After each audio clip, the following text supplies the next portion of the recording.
A FUCAP Business School é a escola de negócios mais completa do Brasil, com ensino continuado que vai da graduação até o doutorado. Com sede em Vitória, a FUCAP é uma das top 5 instituições de ensino do país segundo o MEC e, com certeza, pode ajudar a alavancar sua carreira. Para saber mais, acesse www.fucap.br. Fala pessoal, boa tarde. Eu sou o Hugo Paradella, sou membro do CQC de Economia do IBEF e hoje nós vamos receber aqui o Eduardo. O Eduardo, ele é filho de agricultor, neto de agricultor, tem uma relação muito forte aí. Nós vamos falar um pouco aqui sobre o café no Espírito Santo, né? Eduardo, boa tarde, bem-vindo aí ao IBEF Cash. Uma grande satisfação te receber aqui para conversar com a gente. E aí eu vou deixar você mesmo se apresentar, né? Contar um pouco aí de quem é o Eduardo e o porquê desse convite de estar aqui, né? Legal, Hugo. Bom, meu nome é Eduardo Tom. Hoje eu estou como gerente de crédito e agronegócio no Cicobi Espírito Santo. Sou formado em agronomia, eu formei em 2005. Trabalho no crédito rural desde 2009, ou seja, tem 15 anos de crédito aí, né? Nesse ano aí me especializei no crédito rural para atender toda a cadeia do agronegócio do Cicobi ES, né? Então atingi desde a missão de buscar os recursos fora da área de atuação, fora do estado, para injetar na nossa comunidade onde a gente atua, né? E fazer movimentar também o recurso dos nossos associados entre os nossos associados, né? Ou seja, aquele recurso tão cobiçado do Plano Safra, anunciado pelo governo em julho a cada ano, né? A gente tem a missão de ir buscar ele para trazer para os nossos associados produtores rurais, né? Então, aí eu tenho 15 anos de experiência atuando nessa área de atuação dentro do Cicobi, especificamente ali, né? Voltado para o agro, voltado para o crédito do Cicobi ES. Bacana. Interessante que você tem a experiência na prática também, né? É. Você conhece a produção de café lá no Sim, detalhe, né? Sou natural de São Gabriel da Palha, onde, vamos dizer assim, nasceu o Café Conilon, né? Então, assim, a gente pode, ao desenrolar aqui, contar um pouquinho da história do Café Conilon, mas está na raiz da minha família. Meu avô foi das pessoas que receberam as primeiras mudas do município para plantar, para iniciar aquele risco, vamos dizer assim, que ninguém conhecia, mas que tinha uma esperança de ter algum comércio, alguma produção que venha viabilizar ali a sustentabilidade da família, sustentar a família e tudo mais. Meu pai também seguiu o meu avô aí, que é produtor também até hoje. E eu estou aqui ainda no Cicobi, assim, vamos dizer, em outras áreas, mas estou no agro também, acho que está na raiz, está na família, então é muito legal isso, que a gente sabe como é o outro lado, sabe a dificuldade do outro lado. E o Espírito Santo está evoluindo muito nos últimos anos quanto a isso, né? Nos últimos 25 anos aí, a gente tem uma evolução muito grande do estado em relação aos outros estados, né? A gente fala muito da agricultura 4.0, que está vindo a 5.0, e a gente sabe que o Espírito Santo está preparado para isso e é uma potência no agro, né? Para você ter uma ideia aí, hoje nosso PIB do agronegócio é de 64 bilhões de reais aqui no estado. Só de crédito rural que a gente vai aplicar no estado é de 7 bilhões de reais. O Cicobi vai contribuir com 2,2 bilhões desse valor. São 10 mil operações, né? Então é muita coisa, né? E a gente está aí para começar a desenrolar isso aí, para fazer esse recurso chegar no produtor rural. Então esse é um papel que eu desempenho lá dentro do Cicobi. Legal. Bacana. Vamos falar um pouco, sim, da história, né, do café aqui no Espírito Santo. Mas eu queria, assim, chamar um pouco a atenção aqui de alguns dados, né, que eu peguei aqui sobre a produção de café aqui no Espírito Santo. São dados ainda um pouco macro, né? Aí você me corrija se eu estiver errado, né? Que o Espírito Santo é o Brasil é o principal produtor de café do mundo, né? Supera aí até o Vietnã. E aí aqui o Espírito Santo é quem produz mais café Conilon dentro do Brasil, né? Então, assim, um estado com dimensões geográficas tão pequenas como a nossa aí, tem uma representatividade tão grande na produção de café, né? E aí, assim, para a gente começar aqui, né, de fato, do começo, eu sei que o café ele veio para o Espírito Santo junto aí com a imigração italiana, né? E aí foi se instalando aqui em algumas regiões, né? E aí eu queria que você contasse um pouco aí da sua experiência que você tem, né? Como que é essa história aqui da chegada do café, como que começaram as primeiras produções de café aqui no Espírito Santo, onde que elas estão instaladas mais ou menos, né? Legal. Para a gente depois desenrolar aí um pouco mais com onde nós estamos hoje, né? Bom, basicamente o café ele veio junto com os imigrantes italianos, primeiro para a região fria, né? Para aquela região do sul do estado, região mais fria, região de montanhas, ali, né? montanhosa, Venda Nova. mas por causa da própria variedade, né? Naquela época era o café Bourbon, o famoso café Bourbon, que é o café arábica, é uma das variedades do café arábica. E a espécie do café arábica ela é cultivada ali acima de 800 metros de altitude. Então, necessariamente, ela precisa ser dessa região montanhosa, ela tem uma adaptação muito maior nessa região montanhosa. Ali na zona de 600 metros de altitude até 800 metros de altitude, algumas variedades podem se adaptar, outras não. Aí eu falo assim, o primeiro erro do café foi tentar trazer o café arábica para a região quente, para a região de baixada.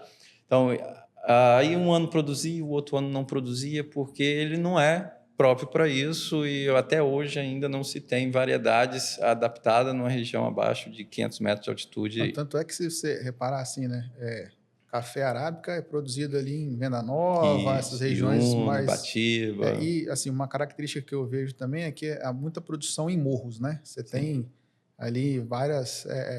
Diferente do café Conilon, que você vai ali em Jaguaré, são produções mais planas, né? E um ambiente um pouco mais quente também, né? Então, é mais próprio mesmo da adaptação da espécie. Da planta, né? Da planta. Aí, quando trouxe essa variedade, que é essa espécie, que é o café arábica, para a região quente, para a região mais baixo, mais a nível do mar, mais próximo do nível do mar, foi o primeiro erro, vamos dizer assim. E logo em sequência veio a crise no nosso maior consumidor, que é a crise de 1929 dos Estados Unidos.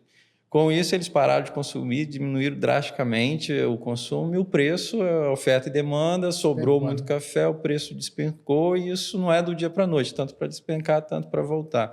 Isso durou muito tempo, aquela fase ruim de preço, teve até vários incentivos do governo federal de arrancar o café para diminuir a oferta, a queimar o café, movia-se até a locomotiva queimando o café, imagina isso. O governo comprava o café para queimar ele. Para queimar mesmo, para garantir que o cara ia receber alguma coisa. Para diminuir a oferta e aumentar o preço, porque não valia absolutamente nada. Então, se você tinha um café arábica na Baixada, que já não produzia, ano não produzia, quando produzia pouco, quando o preço veio aqui para baixo, aí mesmo que não se sustentou o café arábica na região baixa, na região quente.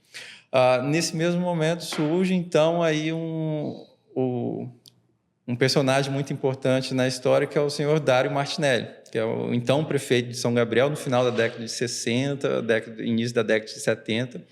Ele queria produzir alguma coisa que alguém garantisse que comprava. Simplesmente, tenho força de vontade, gente para trabalhar, tenho terra para produzir no município, mas não tem o que produzir e quem compre a produção.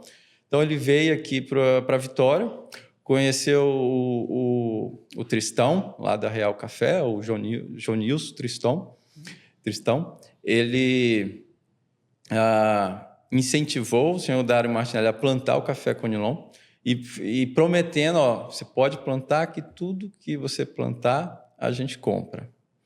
Ele, então, voltou, eu até arrepio assim, na hora que eu falo. Ele já garantiu, Ele conseguiu o que queria.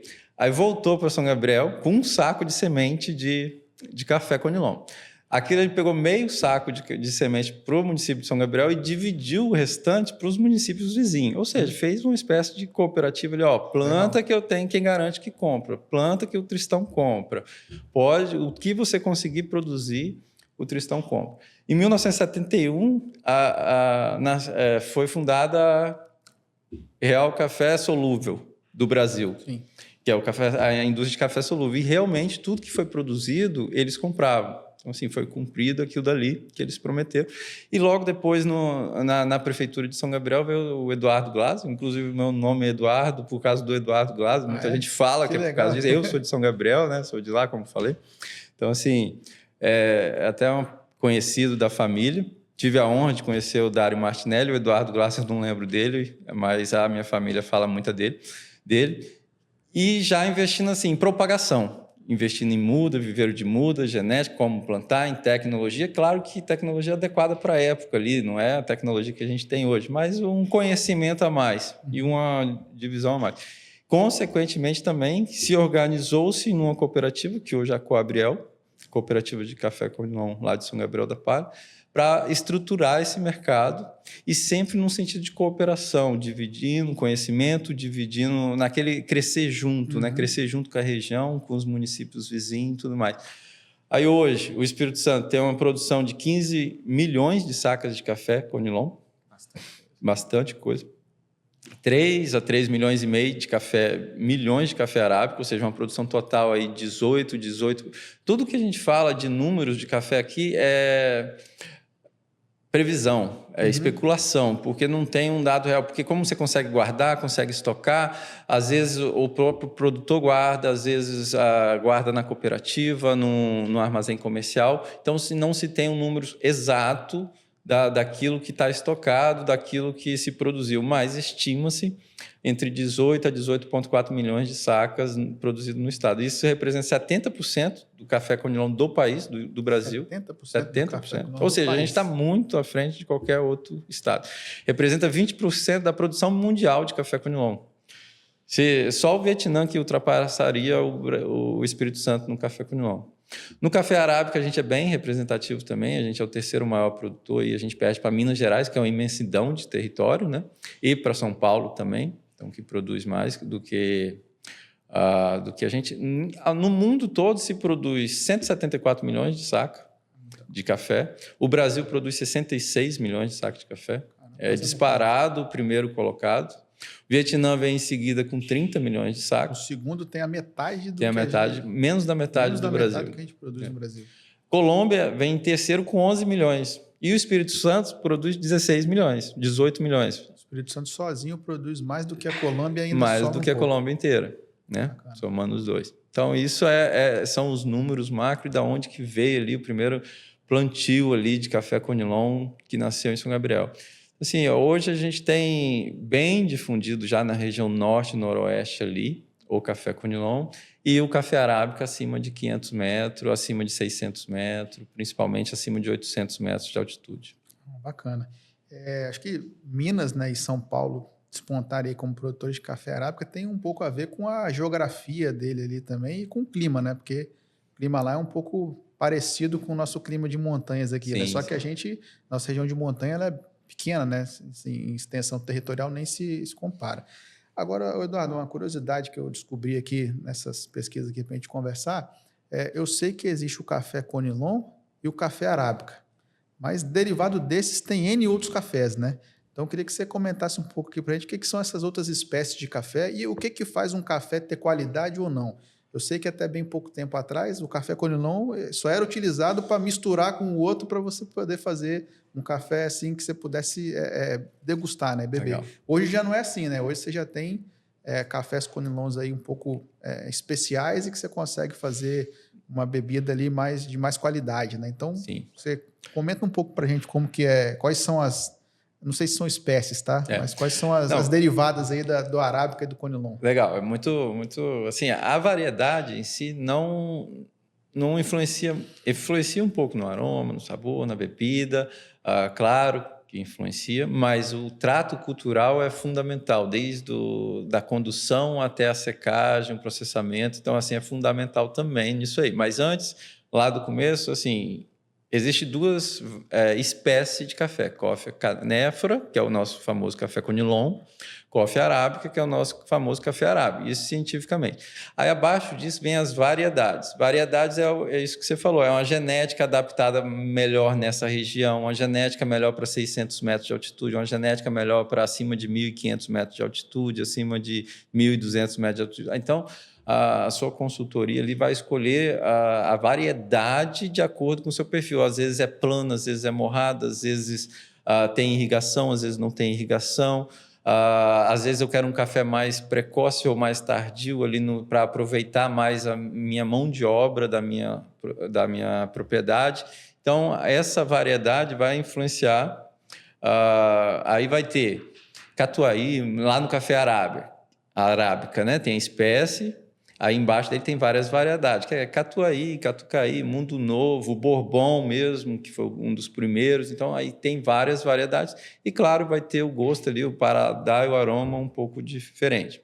Café Conilon é a mesma coisa. Existem vários estudos genéticos de variedades diferentes. Isso, Marilândia, no noroeste ali do estado, é a nossa capital estadual da pesquisa do café Conilon, inclusive. Então, assim, não pode contar a história do café Conilon sem falar de Marilândia, porque é onde desenvolveu as nossas melhores genéticas, né? Desde lá do Vitória, e tudo isso dentro do próprio Incapé, que é, vamos dizer assim, que está de parabéns na pesquisa do café Conilon, chegou até onde está hoje por causa disso, assim. Mas até então a gente pensou, como você falou, a gente pensou muito em produção. Hoje tem gente que produz absurdamente, assim, 150 sacas por hectare, 150, 160 sacas por hectare, é uma coisa assim muito absurdamente, até não sei se é sustentável.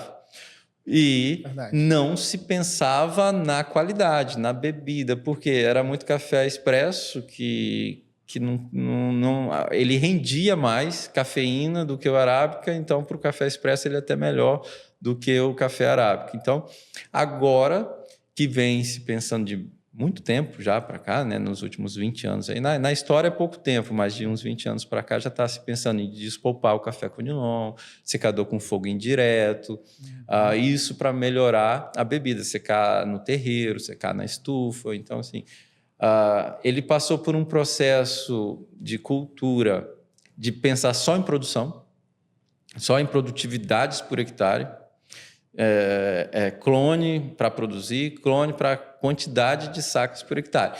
Agora que está pensando a beber, pensando no aroma, pensando no paladar. Então, assim, isso tem evoluído muito de um tempo para cá, mas a genética, ela influencia, mas o trato cultural influencia muito mais. Você só pegar o café maduro é igual uma fruta, né? Você vai comer uma fruta verde ou uma fruta madura. Qual que vai ser mais doce? A fruta madura. Então, você não pode misturar. Então, você tem que separar o maduro do verde. Você tem que despolpar o secador de secagem mais lenta para você conservar o sabor do café. Hoje, a gente tem café acima de 90 pontos, café Conilon. Ou seja, café assim, de bebida prime, bebida top. Quando você fala 90 pontos, assim, o que significa isso? Assim, a classificação da qualidade, ela vai de 0 a quanto? Vai de 0 a 100, quanto maior, melhor, mas você não vê café acima de 82 pontos, de 92 pontos, por exemplo. A café acima de 80 pontos é um café especial. Interessante. Ou seja, já é um café muito, muito bom. Aí, café com 90 pontos é raríssimo você encontrar isso. E isso tem a ver muito com o trato cultural, com a forma, principalmente no pós-colheita, na colheita do grão maduro e tudo mais. É bacana, que no passado, né, assim, pelo menos assim, eu tenho alguma vivência aí com o café, mas mais o café arábica, né, tenho família que mora ali na região de Brejetuba. Quem é do Espírito Santo tem um pezinho, não tem? E aí, antigamente, assim, o pessoal tirava, né, o café e levava para o terreiro para secar. Uhum. E aí, com o passar do tempo, já vieram os secadores de café. Mas, assim, especialmente nessa modalidade de café, nessa variedade, né, tinha um grande desafio que era a fruta ela ficar madura, toda ela no mesmo ponto, né? Porque às vezes você tinha ali no mesmo pé de café, uma que estava mais madura, outra que estava um pouco menos madura.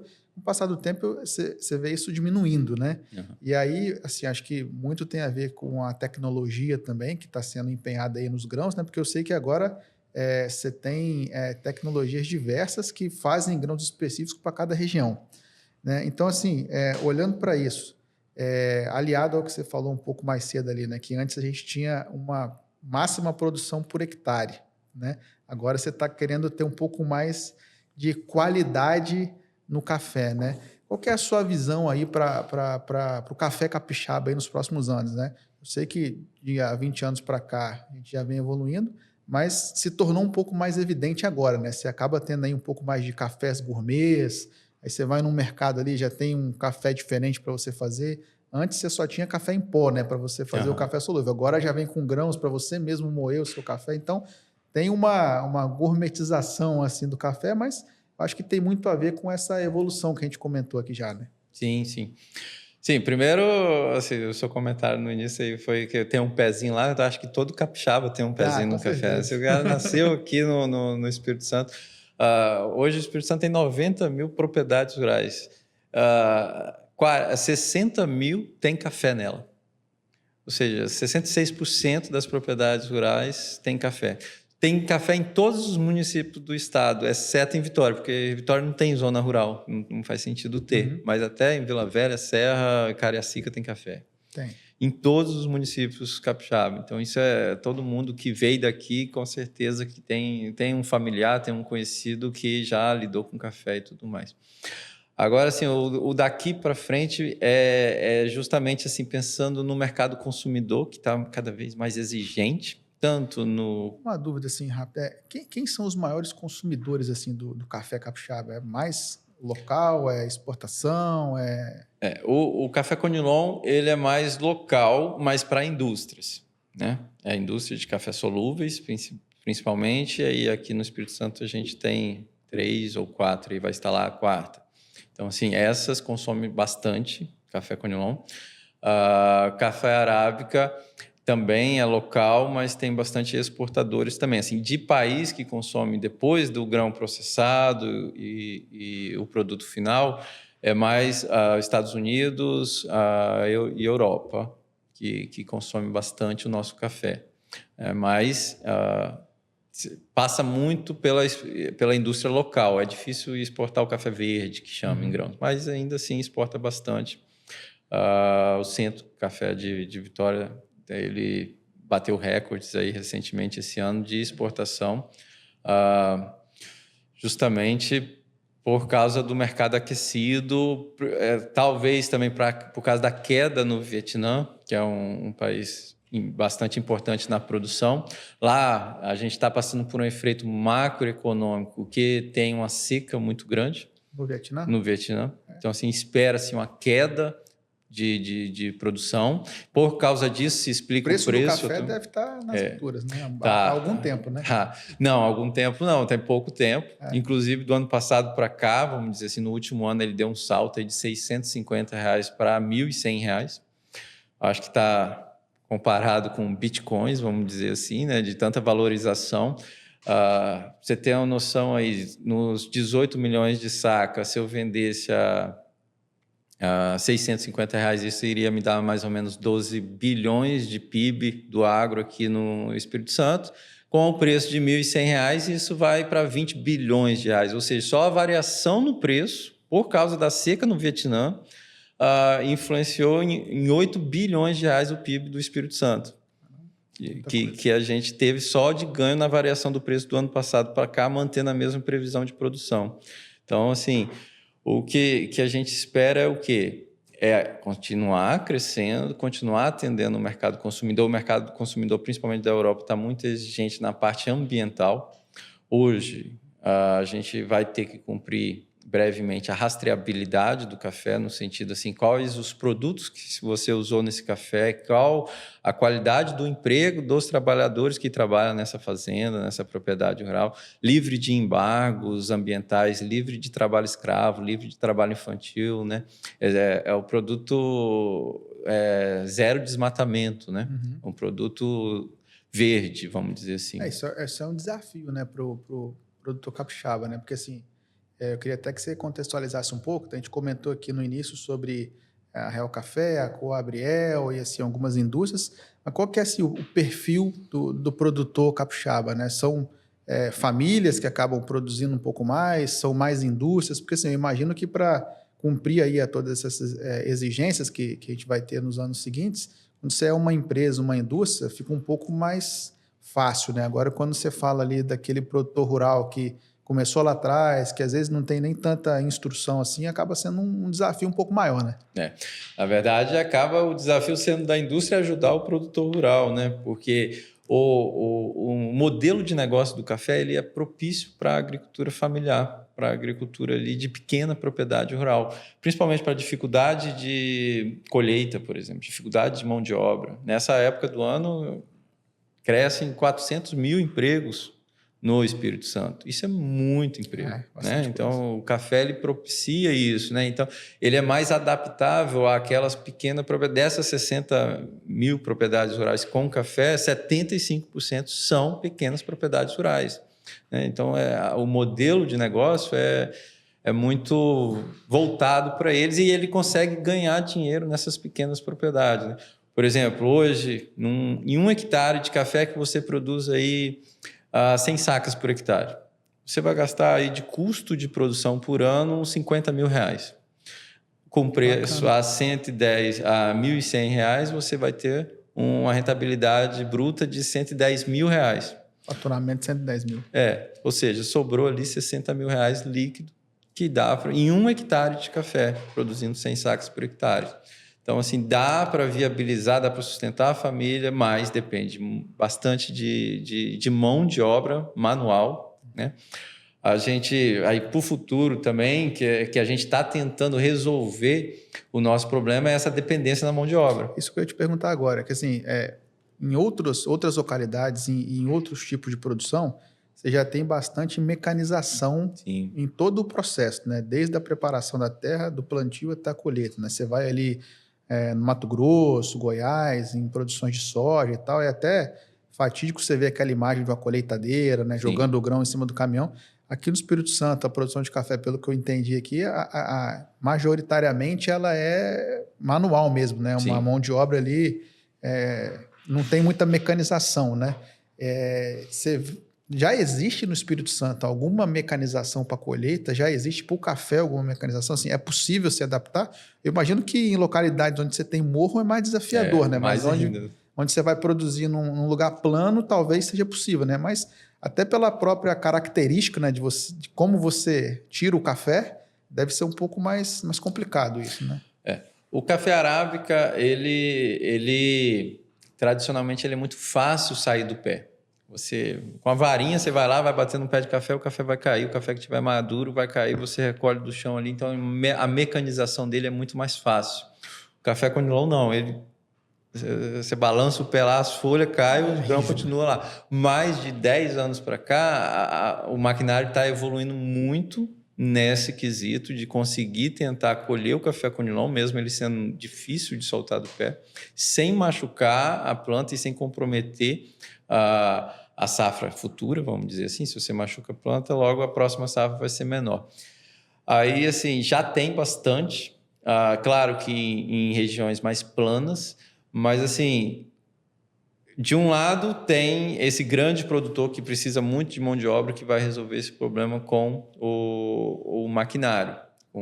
Mas veio-se até agora uma solução mecânica que ela está funcionando de uma maneira sustentável, vamos dizer assim, uma maneira, como que eu posso dizer assim, uma maneira eficiente, mas ainda dá para melhorar bastante. Se a gente juntar ela com uma genética que dá para soltar do pé mais fácil, vamos dizer assim, isso vai melhorar cada vez mais e vai depender menos da mão de obra.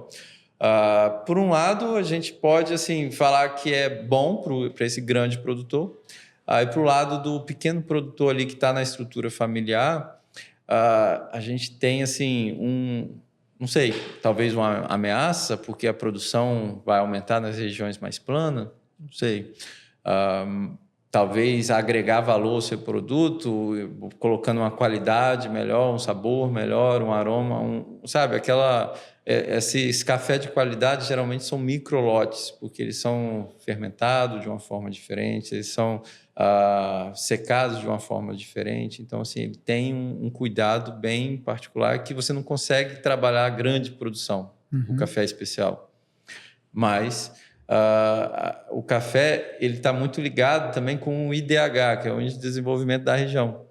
Onde você tem café, você tem divisão da renda. Você vai nessa época do ano, a gente está começando a colheita agora. Começa agora em maio, né? A gente tem acho que 14 de maio começa é lei, né? A que lei. A gente tem que começar depois. Isso justamente para não colher grãos verdes.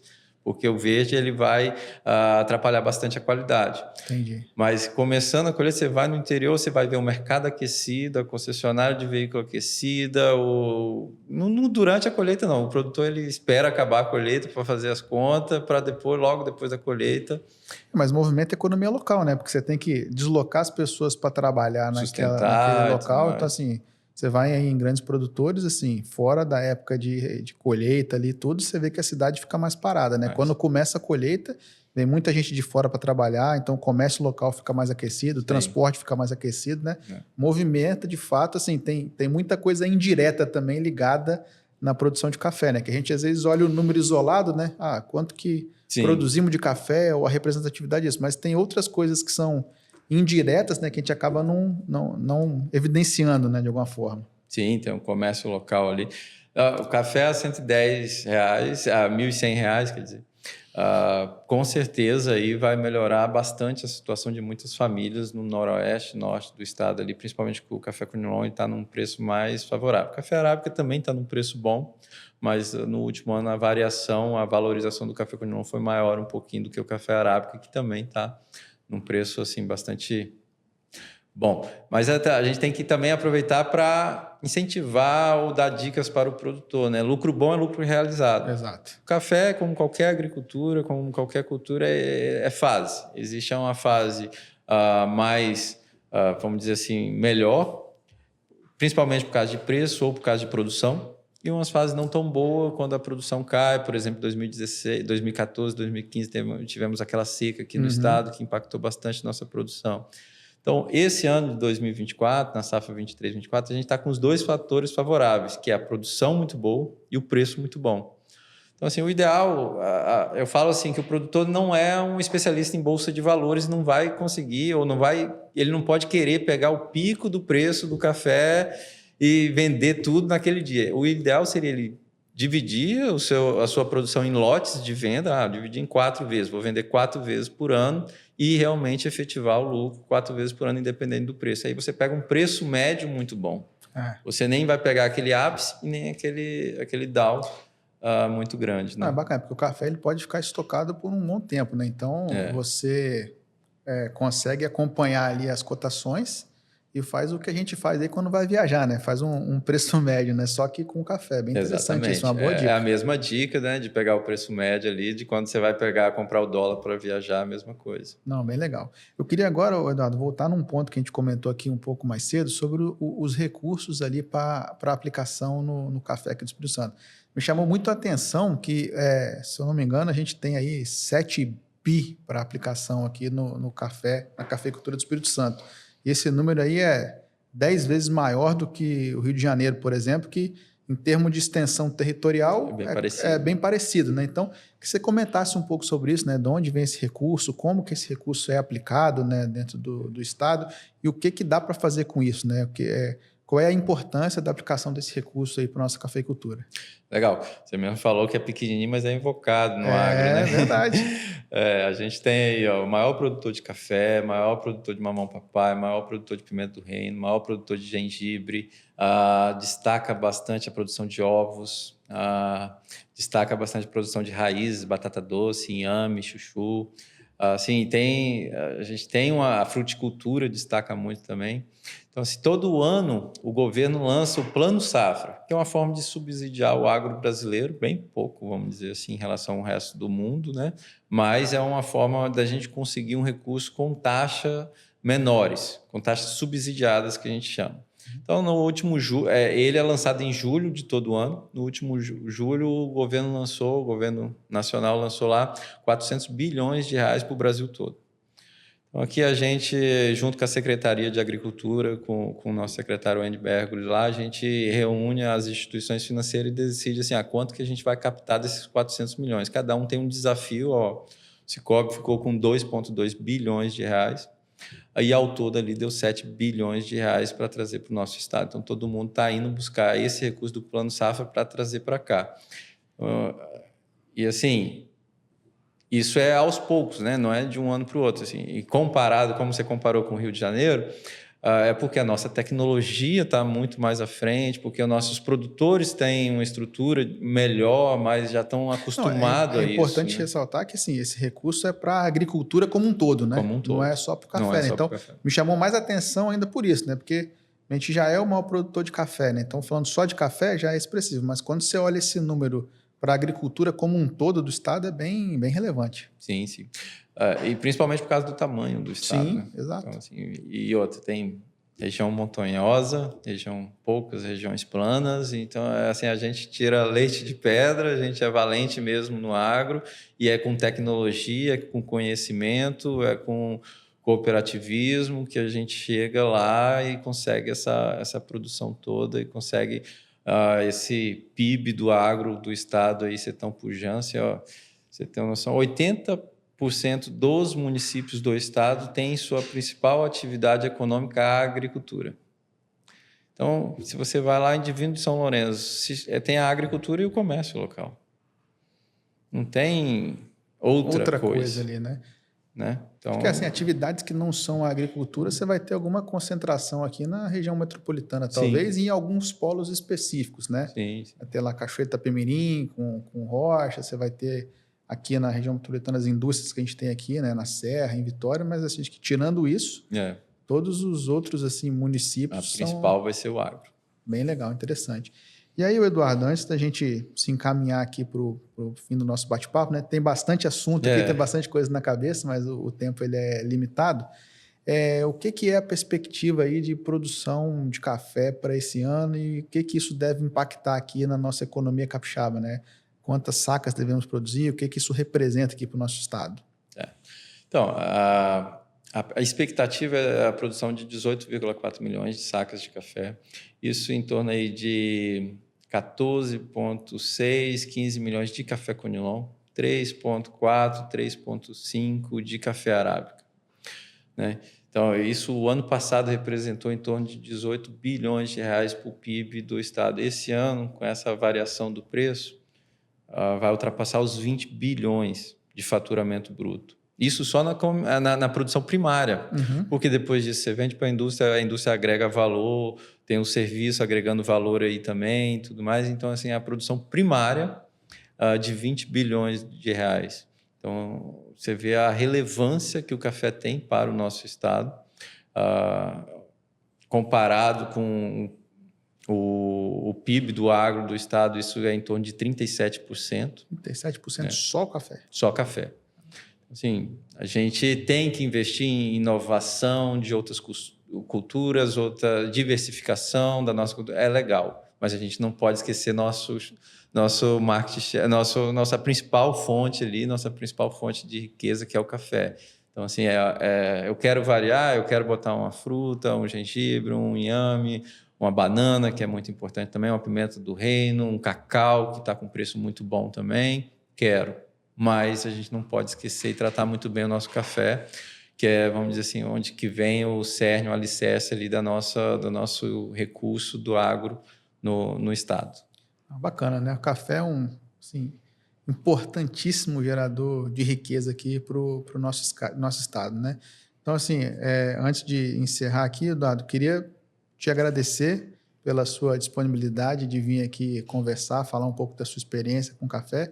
Agradecer também ao Cicobi, que também é mantenedor aqui do IBEF, né? Agradecer lá ao Sandro e o time que abriram portas aí para você vir conversar. Espero te ver aqui em outras oportunidades, tá? Sim. E queria agradecer aí a quem está ouvindo aí o nosso podcast. Siga a gente lá nas nossas redes sociais do IBEF e segue lá também o IBEFcast para acompanhar aí todas as novidades que a gente tem aí dentro do IBEF Espírito Santo. Muito obrigado. Boa tarde aí para vocês.